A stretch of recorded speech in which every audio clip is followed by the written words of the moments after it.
Overnight, Shaw Boulevard turned chaotic.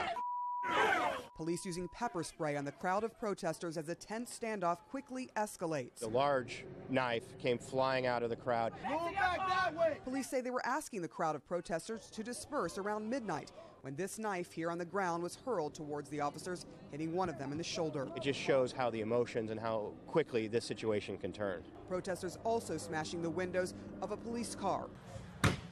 Someone throwing a brick at this police SUV. I understand the emotions, but there's some things that you just can't tolerate, and that's one of them. What started out as a peaceful vigil early Thursday evening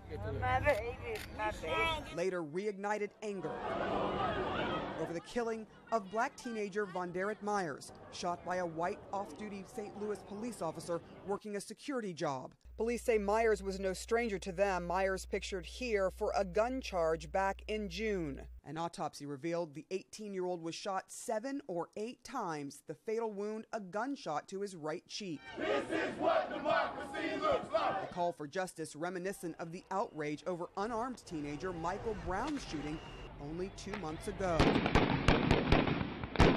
Allegedly with his hands up, Brown was shot 6 times by a white police officer only 12 miles away in Ferguson, Missouri. A grand jury is currently hearing the case and will decide if charges will be brought against Officer Darren Wilson.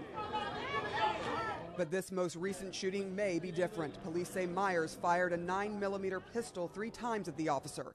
The officer then firing a total of 17 times.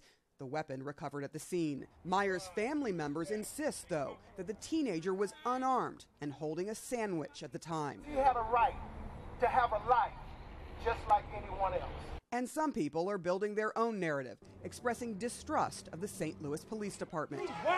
It's a clear case of this young man being gunned down by an insensitive white officer who was off duty.